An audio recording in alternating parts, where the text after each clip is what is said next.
Everybody. Okay, let's go. Here, we are on air. Okay. Please welcome to Lawrence Abrahamson. He's our invited of today. He's from Chicago. And today I'm with my teacher of innovation. Hi, everyone. Ana Venegas. And Lawrence, how are you? Good, good. Very good. Thank you.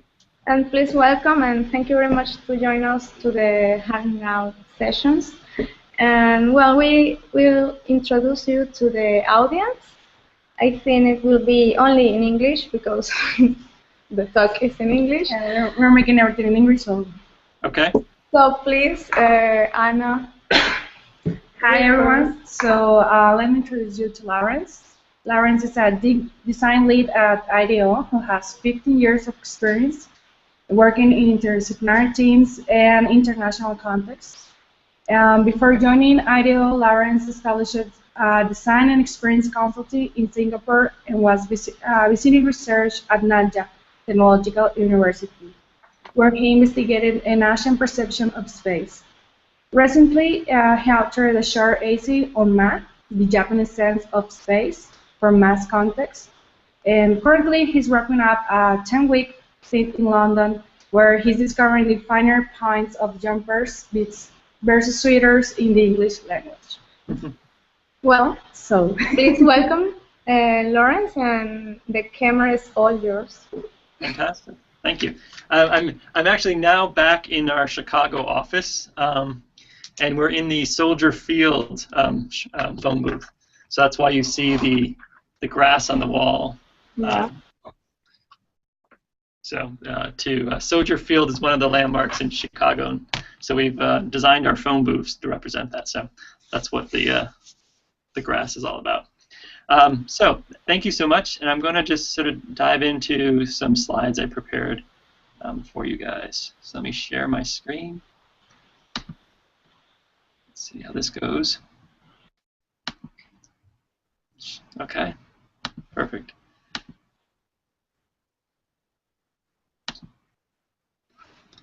And let me know, hopefully you're about to hear me. Yeah, we can hear you, Awesome. we can see you. Cool. Wait, all right, perfect. So I work at IDEO, and I have an environments background, as was mentioned, and that gives me a great perspective as I do environments work here. And so I'm a licensed architect, and so that gives that expertise to approaching space and space design that only a few of us actually have at IDEO. There's about 15 environments designers in probably the 650 people at IDEO. So environment design is a rare skill here, but we approach all our projects like everyone else does at IDEO through design thinking, and that encourages the human aspect in everything we do, and we enter all our projects from that lens. What is desirable to the users who we're working for. As we do projects, we always then will build a business, a viable layer, and technology. You know, what's possible to that, but we always approach from the human lens and find in the center something that works and sort of solves the user need through those other aspects. Because we recognize we can't create something that isn't going to be viable from a business standpoint or can't actually be built from a technology standpoint. But I had a colleague who described the human lens, the user needs is sort of the lubricant that really makes everything else possible, that sort of greases the wheels to help us find new business possibilities or look for ways that technology can help through solving some of those problems. And so that design thinking allows us to look through different lenses, and it's really about changing our perspective and approaching a problem from the user lens and from many different aspects. And so you can really think about it as a pair of glasses that you would switch on and off to make sure you're approaching the problem from many different aspects. It's the real great asset of design thinking, is using the design process to attack a problem, to abstract it, and to come up with something new on the other end. And so think about as you switch in your lenses, tackling a project. As an architect, I was sort of taught design. I went to Syracuse University, and I call this more the typical design process. It's really this idea of we came up with a design. What is that perfect space? What is that perfect element that we want to create? Sketched it up, and then we were taught how it would stand up from a structural standpoint. What would need to happen to get it built? And then this idea that after that process is the activity. We open the doors, let the people in, and find out if we were successful or not from our design standpoint. And so this is what I was very much taught at Syracuse, as well as when I practiced design. A lot of our process was like this: design, structure, and then open it up. A much more user-centered approach to the design process is actually starting with that activity first. What kind of behaviors do we want to create in a space? What are the user needs? What is it that's going to go on in this environment that we need to create? And therefore, that next step is about the design. The design is in the service of those individuals occupying that space, in the service of the behaviors we want to create and instill. And so then we ask what envelope is required to help those individuals. And then we figure out how it's built, how it stands up. What are the processes that need to do that?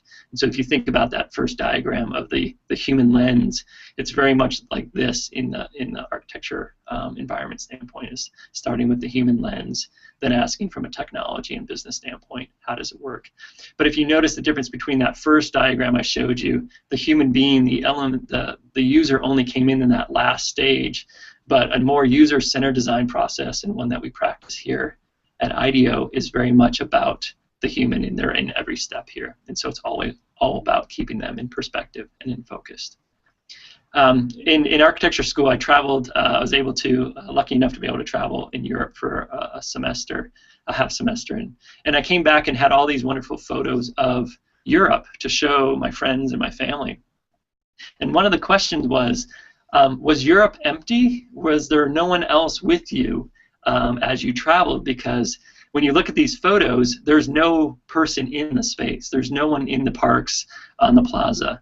And I think that's a real reflection of the way that I thought about space and thought about architecture, was that it was just about that pristine space, that pristine room, and not so much about individuals who would be occupying it. And I think that's a real reflection of that ideal, of this idealization of space, and that a human being in that photo would ruin it.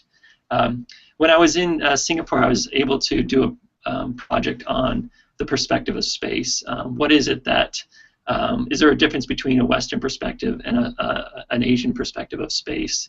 And one of the things I found was this book by Richard Nesbitt.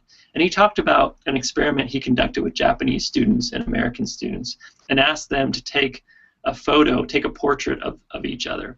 And the image you see of the person in the room, that was very much what the Japanese students came back with. They came back with people in space, their individual environment, where the American students came back very much with just the face picture that you see on the right-hand side.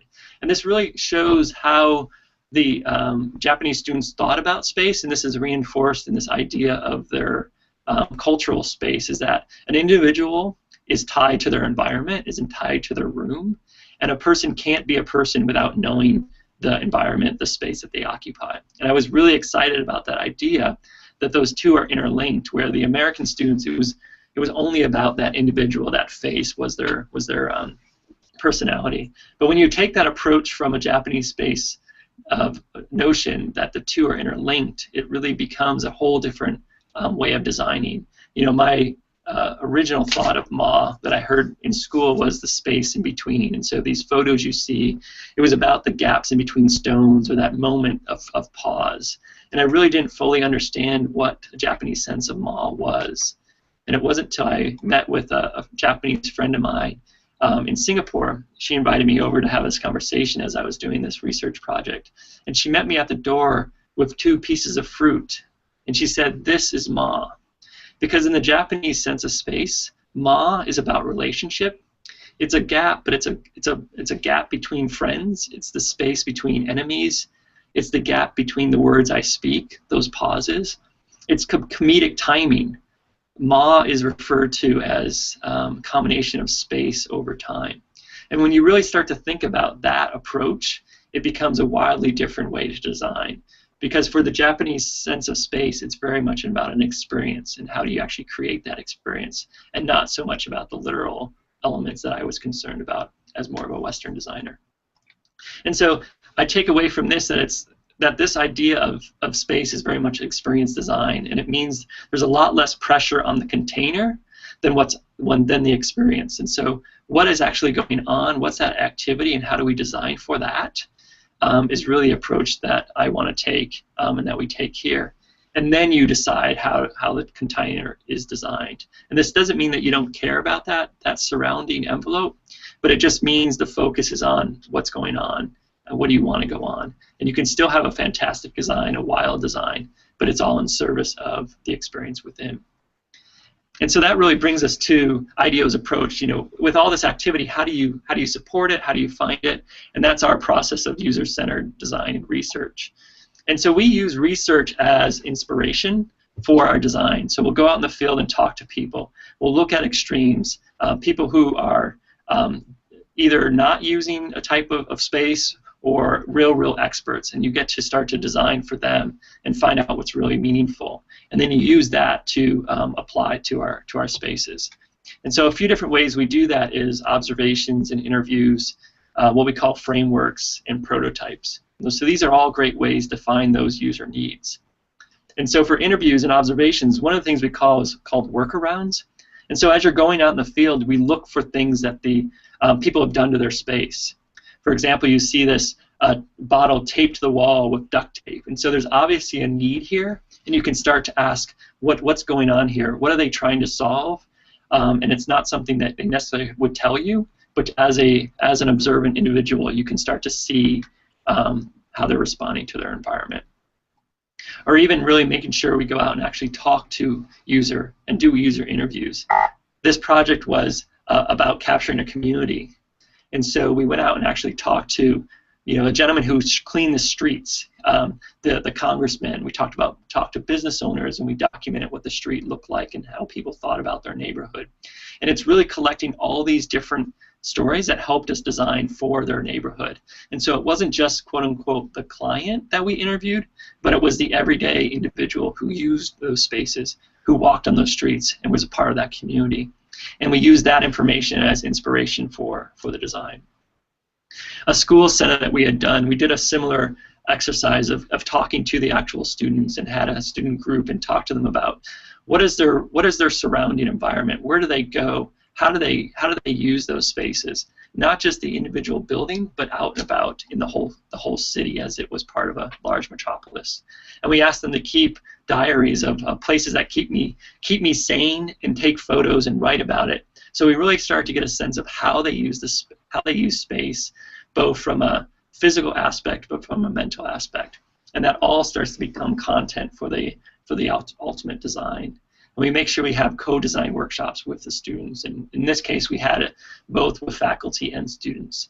And the great thing is that by having them come together and design together, not only did we get a whole range of ideas across the spectrum of users, from the students to the faculty, but what was really nice is that the faculty members got to hear the concerns of the students, and vice versa, the students hearing and working with the faculty members. And so it really built empathy between the two audiences, as well as getting new ideas for the design team.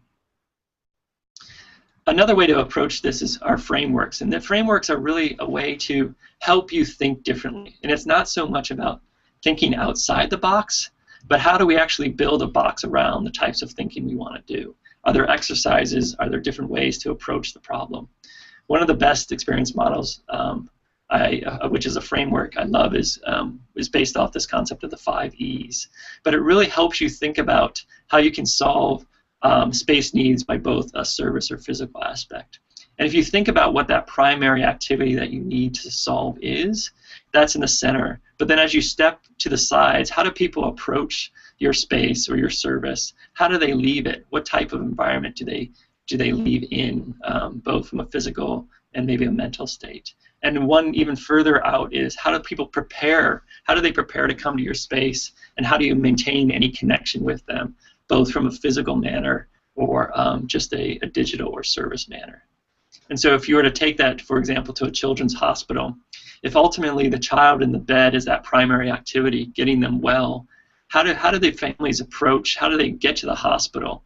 How do they find the way finding them there? Is it easy to find? Can they quickly get to their room? And how do they leave after either a traumatic incident or accident or a visit that went well? What's that leaving like? How quickly can they get out of the hospital? And then even further out, how does someone prepare for the visit? What are they going to be like in the space? What procedures are going to happen to them? What's the space going to be? What should they bring? And even from a maintaining aspect on the other end, how do you reach out to them after they've left the hospital? How do you still maintain their care or find out how their visit was? And so that really helps you extend the idea of design, what design can be, just from a physical space. This next image was a project we did for Amtrak, and so we learned all the different steps and start designing for those unique moments. And so this is very much a journey in making sure that we cover the entire user journey and developed concepts around each one of them. And even this image, which is from work that was done by some students when I taught in Monterey, just user journeys and making sure you're following all these different types of users you have. You know, for an office, you have a boss, you have the workers, and you even have your visitors and your clients. And so if you start tracking them throughout their activity, how do they arrive to the space and move throughout? Where do they go to lunch? How do they leave? It really starts to help you focus how your design can respond to that and support it, as well as you can start to see overlaps between the different types of users. And so the other aspect that we really promote here is called prototyping. And this is essentially making to think. And there's a few different ways you can do that. But our mantra is fail early and fail often to succeed sooner. And by making prototypes, you can get your ideas out so much quicker and find out what works and what doesn't work. So you're not opening the doors in that last diagram that I showed you and find out that you have failed. Because at that point, it's too late. So you really want to get your ideas out, build them, and find out what works really early. And there's a whole different gradation of scale of prototyping, from different scenarios, that scenario vignettes, to building foam core spaces that I'll talk about soon. But this idea that prototyping is really questions built. And so the number of ideas in the beginning should be about what could be. It's inspiring. And that can go into, as you move more through the project over time, what should it be and what will it be. And so these ideas, these prototypes can answer different questions at different stages in the process. And it's really important to know what type of prototype you're doing and what the intent of it is. What really gets me excited is those early inspire ones, where it's about embracing failure, it's about building to think, and they're really quick, what we call low resolution ideas. And so it's about just getting your ideas out quickly. And so low resolution really helps because they're rough. You know, it's a sketch, it's a note, it's something that you've just taped together with some paper and maybe tape, or using clay or sticky notes. And it's rapid. And so the quicker you do it, the less time you have invested. So there's actually less emotion. And so it's more about that idea and less if people are accepting your idea. And so it's a really fantastic way to get thoughts out of your brain and onto the table and into the workspace. And then they should have a purpose. You know, are you trying to answer a specific question? What are you trying to build? What answer are you trying to solve for? And that will really help you develop what type of project that's going to be. The real value, though, of prototypes is the conversations they invite. It's the models. It's those interactions. Because we all have ideas in our head, and it's really hard to talk about them without visualizing them, without showing people. And so the prototype actually helps have a conversation, because you get your idea out on the table, and it invites reaction, invites people to see what you're talking about and respond. And so it's a really great way to get different stakeholders together, have them have a conversation, have them explore different ideas visually, because then there is no hand waving and trying to find. There's very little syntax in the conversations you're having, because it's about this element that's now physically on the table or visually on the boards. The scenario vignettes is about allowing people to see other ideas quickly. And so this was a project we did for around workspace. And we asked the clients to build out their ideal work environment. And so initially, we gave them some paper, and they created these little vignettes of their day, what kind of spaces they need, what kind of functions they would have, what goes on in those spaces. And then they took those sketches and started to build them in Lego. And the great thing about the Lego is that it allowed people to quickly get to something that's real. They're not wasting time trying to build a chair. A chair is already there. And so those parts and pieces allow people to more quickly realize their idea. And it also keeps the fidelity at a low level. So it's more about the ideas that are going on in those vignettes than it is about the actual objects they're building. And so you can see in this image, we were able to create a floor plan and draw on it with a whiteboard and put these models, these Lego models in there. And it was a really great discussion to have from a planning tool of what kind of space these individuals wanted and what kind of adjacencies they needed for their other departments.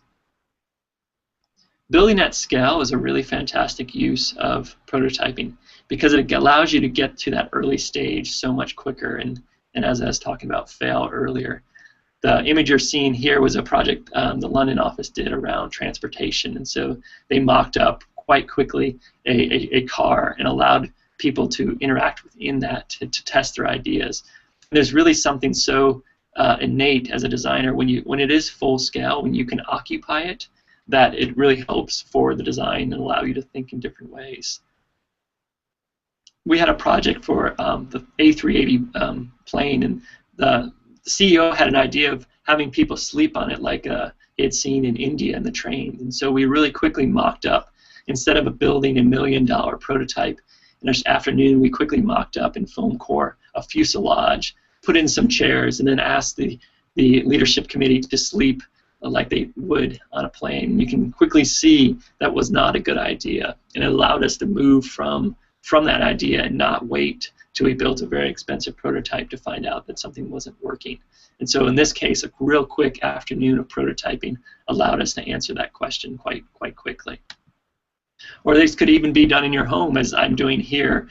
When we moved into a home, we were going to buy a new couch, and so I really quickly mocked it up out of the cardboard boxes that we had from the move to make sure it would actually fit in the space. And so there's, it's so quick and easy. The materials aren't precious, and so you're able to easily move things around and change them if you need to. So prototyping full scale is so important. And then once you have that full scale aspect, you can role play. And so role playing is essentially taking what your experience or taking your space and bringing it into human form. And we're all so great at knowing when things work and when they don't work. And so if you ask people to play out the scenario, how would they arrive in a space, or how would they engage with a customer, you quickly can feel what works and what doesn't work, what seems like too much of a pain or doesn't really facilitate the right kind of activity that we're looking for. And so this project was for a new sailing program, and the individuals created these scenarios to how would someone arrive at the sailing program. And what's really great is not only did they have a good time, it was a great team building exercise, but they were able to demonstrate how these aspects would work. And so it's a mixing of a physical element, these props, with how people would actually engage with them. You can actually make corrections from a service design standpoint. This is a fantastic way to gauge what would work from a new service, or what kind of changes you'd need, or what kind of props you'd actually need. The nice thing is, as you build these things like this table here, is you can talk about what's the role of a meeting, and at that meeting, what are the goals, and what kind of elements do you need to support that. And so it's a great mixture of both environments, space planning, but organization design, or even service design. And it starts to knit all those together in one aspect, in one environment. And that brings us to the foam core spaces. And so the literal building out of a space, and this is for a new pharmacy we did in our space here in Chicago. And so as we were working out these ideas and wanting to user test them and bring people through the space, we created a really quick mock-up out of foam core, and you can see the fidelity is quite low. But as we brought users through, they were able to have a conversation about the space, about some of the areas that we were building and testing. We were able to incorporate some real quick mock-ups on an iPad, or as you can see, print out a new type of shelving that they would have. And so this is a really good way to get initial feedback early in a project. You're testing ideas, you're seeing what works, and you haven't invested a whole lot of energy into the build. It's just enough fidelity to get people's reaction. And then the next level we took those learnings and then built out a higher fidelity in our client space. And so, as you can see, this is still, you know, low fidelity. It's all white. There aren't materials, but the technology is a little bit higher resolution. We're able to now train people through and talk about the different types of services and different types of spaces we created. And it really allowed everyone to participate, both from a team standpoint, but from the client as well. And this is the final result of that. The community pharmacy, and now our client Walgreens has been rolling these out across the country. But what we were able to do is really change the way a pharmacist interacts with the individuals. Before, they were hidden behind a counter, and so we actually brought them out, and now they sit out into the environment. You can see them in the center of this photo, the woman behind that panel. She's the pharmacist. She's engaging with customers, and due to some technology aspects that we created, she's able to still review the drugs that are so important for her her job, but now she's actually able to do it in a much more engaging and community aspect. She's actually able to engage with the people that she's helping, and most likely the reason that she's gone to schools to have those connections. The final project I want to wrap up with is really emphasizes this making to think, and really what I call design doing. This was for a project for a department store in the South, Belk department store. And they wanted to connect with the younger generation, more this Instagram generation. They weren't shopping at their stores, they were only walking through it after they parked, because there was all kinds of parking at the mall. And so the question was, how do we actually reach out and connect with this Instagram generation? And so they had held a competition at some of the colleges, and this idea of a pop-up store came about. And so Belk asked IDEO to design this pop-up store. So this was a really fast, quick 5-week project of interviews and design, and then it was a month build out, and it opened this past November for the holiday season. But as you can see, we were in the users' closets, asking them about how they shop, where they shop, what kind of clothes do they buy, how do they think of fashion, and putting together different looks. And as part of the user testing, we had these cards that we asked them to create their own ideal store. So there was a variety of cards that showed different types of environments, different types of experiences, and we even had some brands and labels in there. But it allowed the user to create their own store and tell us why they're choosing what they're choosing, what type of environment they were looking for, what type of experiences would be in this ideal store. And we were able to use that information as we designed the space and the service around it. One of the aspects we did in the project was also what we call a make day. And so this is really a focused day of just getting our ideas out, but getting them out in a physical, tangible manner. So you can see me here really quickly just doing a model about some of the main elements of the space that we want to see. What are some quick ideas around display and dressing rooms? And some of the other teammates were working on quick aspects of the logo. How would Bell and Tie be expressed in a mark, visual standpoint? We started looking at Instagram and how can we bring that into the space and sort of knit together this idea of a digital component of images and getting them out in a physical manner as well. And even making sure as a research component that the store is having that conversation with their users about what they liked and what they didn't like. And so we created a physical digital way to collect this idea of collecting information on a ticker tape, as you can see on that right-hand side. And so for the Instagram, it was about taking this already using social media, that when we talked to the individuals, the social media by choice was Instagram because it was visual and it very much had a fashion bent to it already. And so how would we bring that into the store? And you can see we had this idea of capturing from Instagram and being able to print out a physical photo in the store that the guests could take home if they wanted, but also wanted to put it up on the store so they could become part of the store environment with this Instagram wall that was behind the cash registers. And so it was a really great use of technology that came out of this make day of of exploring ideas and just really quickly prototyping things that actually came into the physical store. So there was a photo spot you can see in the lower left-hand corner where people could take their photo if they wanted, or just always hashtag Bell and Tie to have the photo up in the space, and then they walk away with this photo that's printing out in the storefront. So it was a really great quick pop-up element to the space.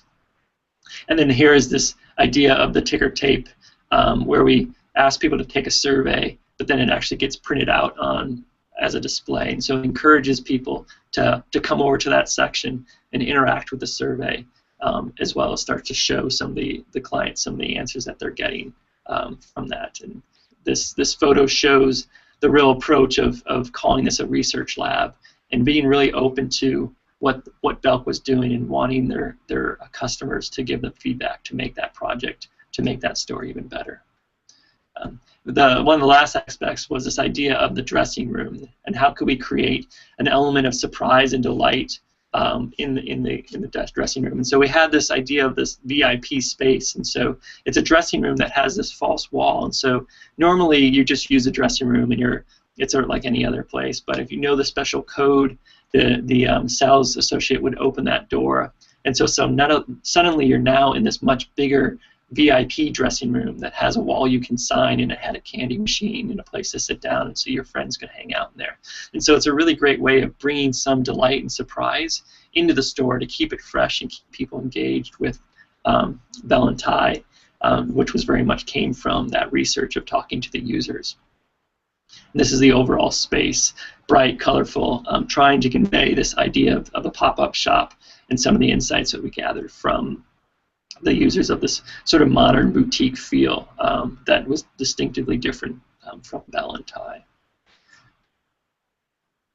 And so I think my only final thought, as I've been rambling on here, is just finding ways to make sure you're always looking towards the individuals who are going to be going into the space, making sure you're hearing their needs and building it around them.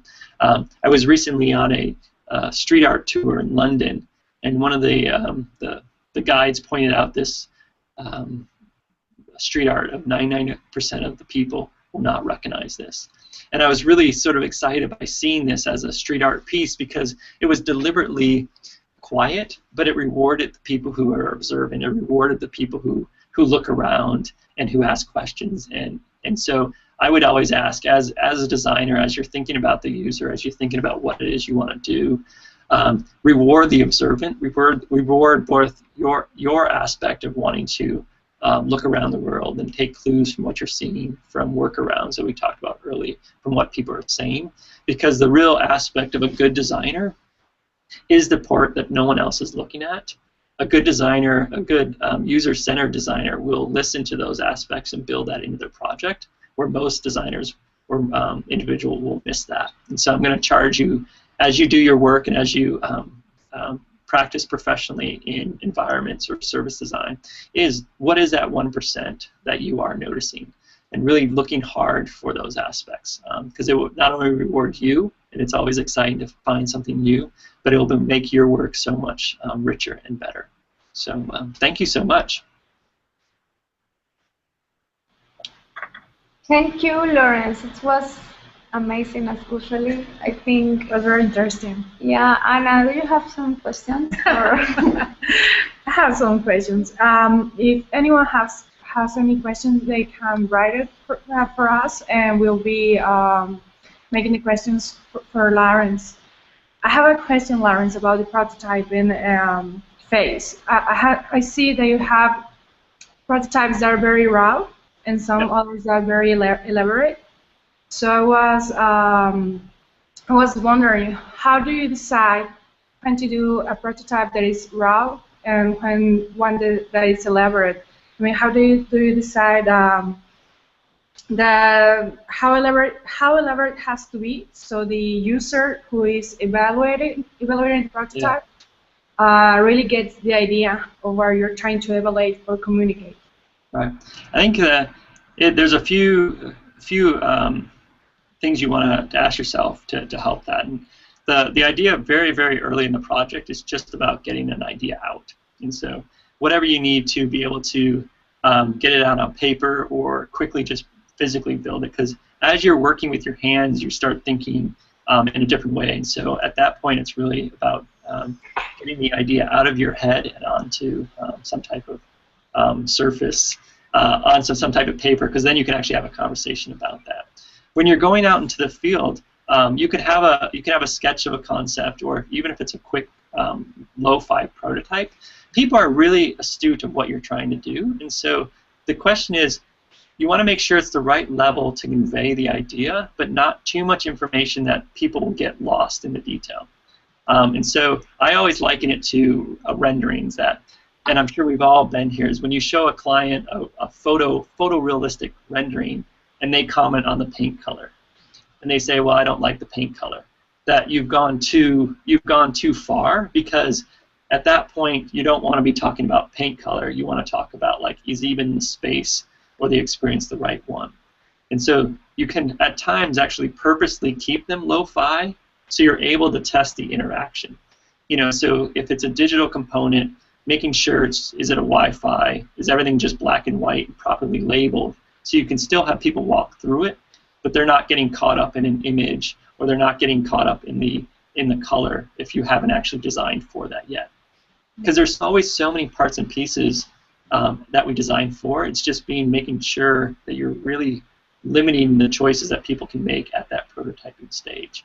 So keeping things white and keeping things black and white is really helpful early, because then people don't focus on. They can easily say, okay, this isn't real, and you explain to them it's not real. But then they're able just to focus on the interaction or the way they feel, the amount of space in that area. Okay.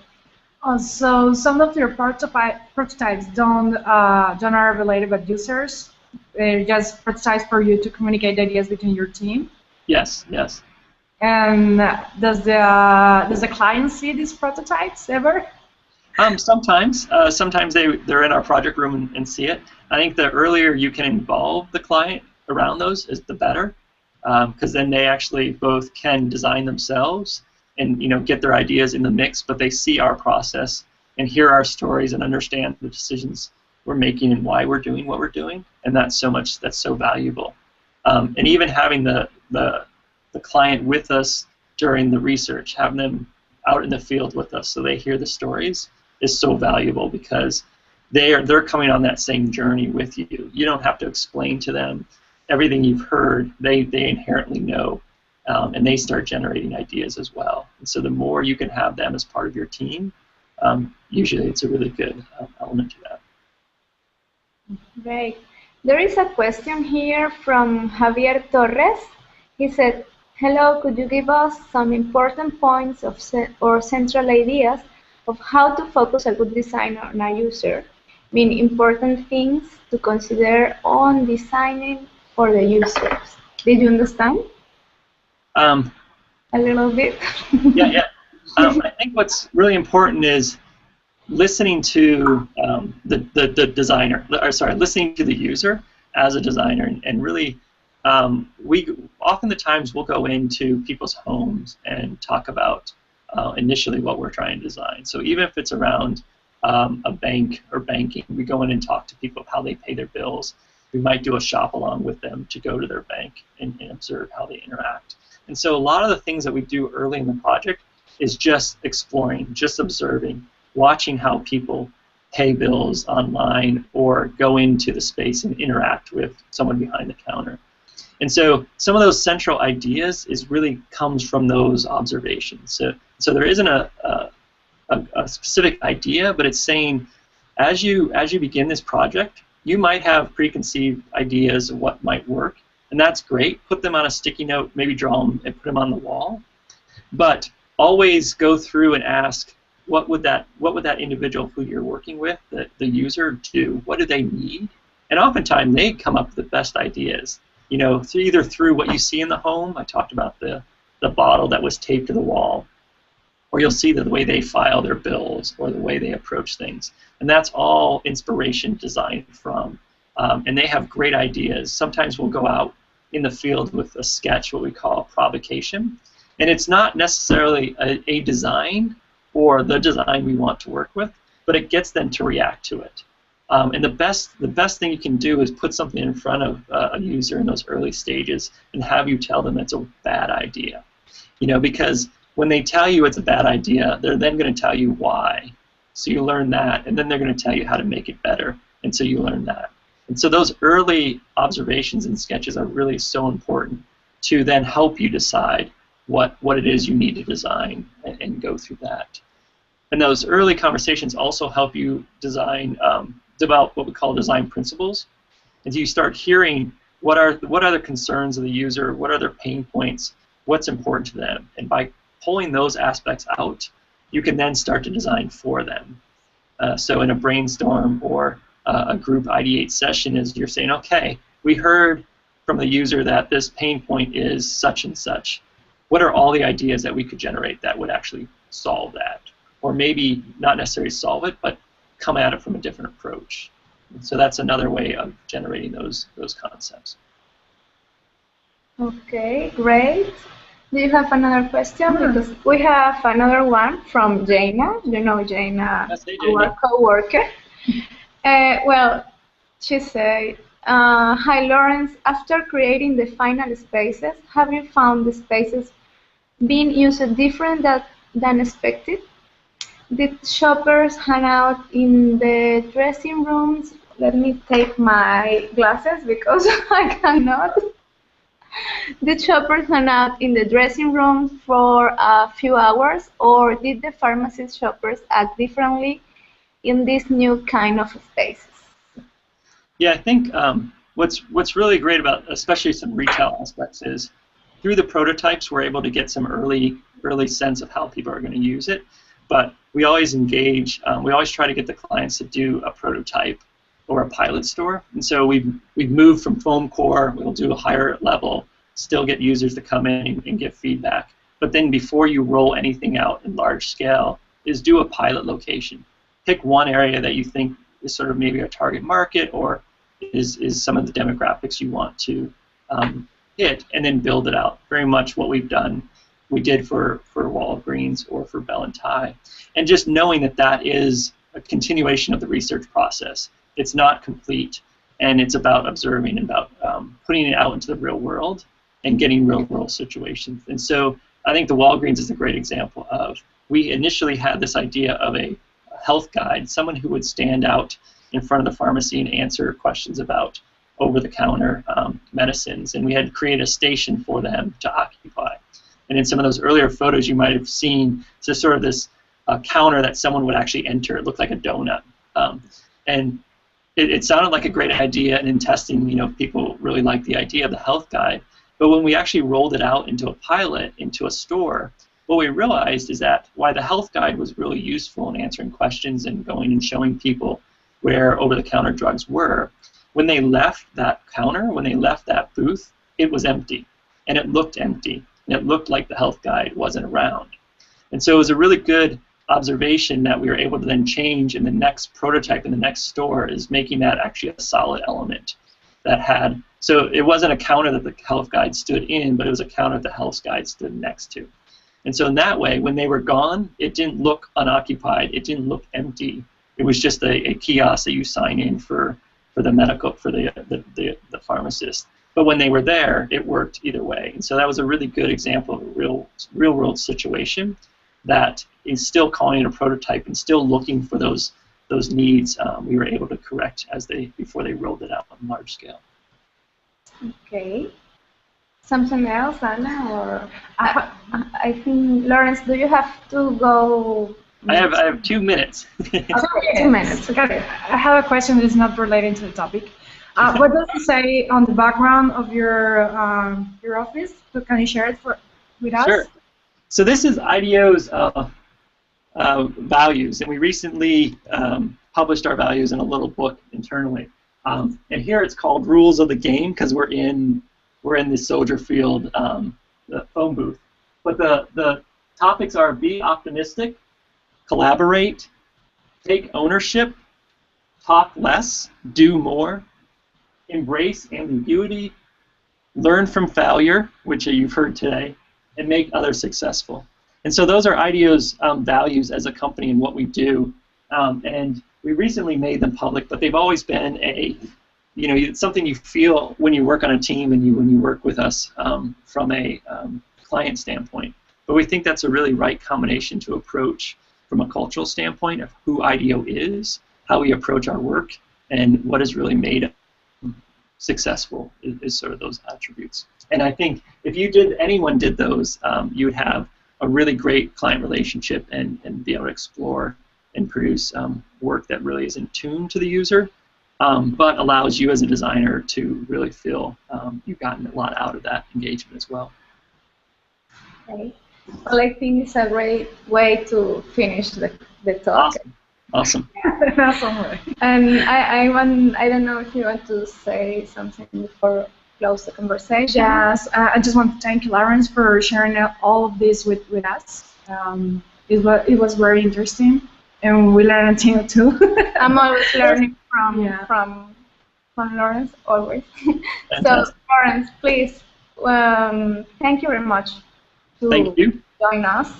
And also I want to say thank you for the audience. They are in Fundidora also and online. To Anna for be with me, my messy English. But please welcome, and I hope to bring you physically. I would love to. I'd love to return to Monterey. It would be fantastic. Yeah, I will be happy. We will be happy, and LCI too, to bring you. I hope soon. And please. Yeah. And the only thing I add is my email is labrahamson@ideo.com. Feel free to reach out, and I'd happy to carry on the conversation. Great. Well, Anna and I, we will be in New York soon. I hope to meet you in person. Exactly. I haven't met so. All right. Thank you so much. Thank you, everyone who watched. Have a nice day. Thanks. Bye. Bye. Bye. Bye.